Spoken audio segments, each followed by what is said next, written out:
kids definitely say interesting things and also the most sincere things. And so this remarkable group of honorees has children who are 6 years old or younger, and they've developed innovative approaches to managing the 24/7 demands of infants, toddlers, clients, and colleagues.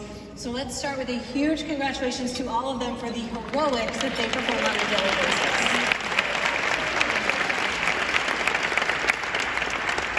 So as I read through all of your submissions, a few commonalities came through. One is an ability to prioritize. Another is a real desire to pay it forward. And a third is a commitment to transparency and being open about the realities of parenthood with your coworkers. Brandis, your approach to work-life harmony is rooted in what you call radical transparency. And as head of digital partnerships for Initiative, you manage about 20 relationships for the agency while also leading a team at work. And you are also very clear when you need to shift 100% of your focus to Noah. And Jenny, leading Google's education practice is a pretty monumental role, but you've also found time to write a book, Courageous Adventures, and you founded the education equity nonprofit Our Voice Alliance, all while raising 2 daughters. You're also celebrated for your transparency about the demands and challenges of balancing multiple roles. And so I'd like to ask both of you to talk a little bit about the value of transparency. This is something we were talking about earlier. Why is it so valuable to you, to your team, and to your organization? And Brandis, let's start with you. Hi everyone, excited to be here and amongst such a wonderful group of women.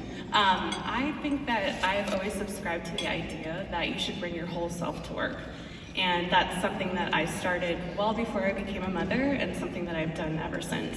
But I think providing context and just that realness to what it is to be a parent is something that I've done and then encouraged my team members to do.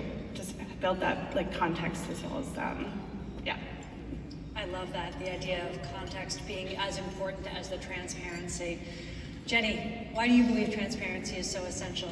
I think for me it comes from my teacher background. So I remember when I was trying to support all of my students and my colleagues in trying new things, I wanted to always show my best self. And so one of my colleagues said to me, if you're always showing up as perfect, you're making it really hard for people to follow after you. You need to show the falls and the pitfalls and be more transparent with how hard it was to get to where you were.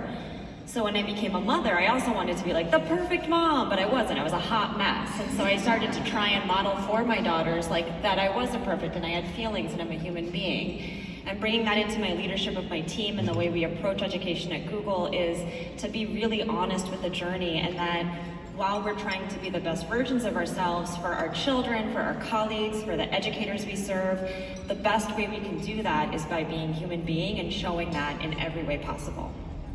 I love that, and I love the idea. I think it's such a modern way of leading, to be so transparent but also so honest. I'm going to shift to Bernice and Liz. So like Brandis and Jenny, the two of you are incredibly mindful of modeling the realities of motherhood. Also, like the two of them, you give a lot of energy to making the complex balance of work and life somewhat less formidable for those around you.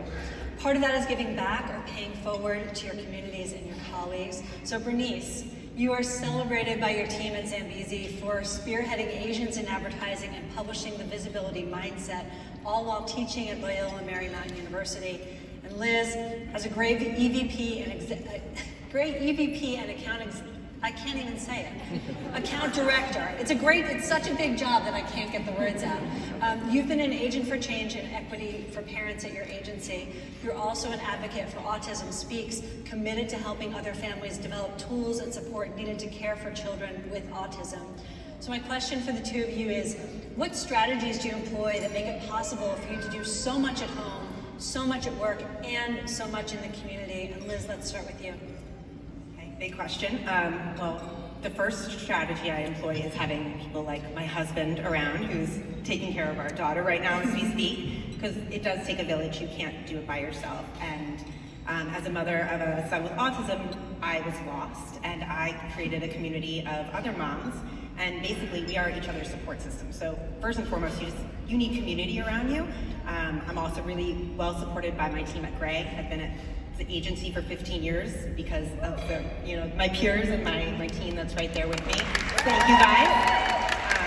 So first and foremost, it's community, and then the second thing I would say is just overbook your calendar and plan in advance. Like, moms always find a way, so do more than you think you can do. Moms always find a way, and they do that with the community around them. Bernice, what about you? I had a very similar answer because you need to surround yourself with incredible people. We know that's how great things can be better. You definitely want to get those experts in your life to support you. I'm so grateful for my husband who's here with my 2 young kids, and also my co-founder of my agency and advertising nonprofit, Jessalyn Lamb. She is also a huge strength, and we share the duties. And I also have 2 incredible friends here as well. And so you definitely need those people that you can go to for mentorship, for leadership, for just emotional support as well, or familial support. But I definitely couldn't do it without the community around me. I love that, and it puts the lie to the idea that you have to do everything on your own. Absolutely. I have another quick question for all of you, because moms are also good at moving quickly, this time in the form of a 6-word answer. So the nominating letters that were written about each of you were full of praise for your leadership styles.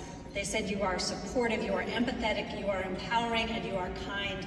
And we all know there are entire books that are written about leadership styles and how to develop a leadership approach. But in the interest of time, I'm going to ask you each to share a 6-word response on what motherhood taught you about being a leader.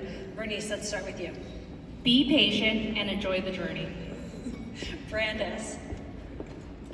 Caffeine, snacks, patience, even with yourself. I love that. Jenny. Lead by making imperfection a benefit. And Liz. It's the will, not the skill. Love all of those. Such good words of wisdom. Thank you all for sharing your superpowers with us. Thank you for also being such role models to so many people. Please congratulate all of our moms. And I want to invite you all to now leave the stage, follow your greeter to the flower wall to receive your award and take pictures. And again, as they leave, please give another warm round of applause for them.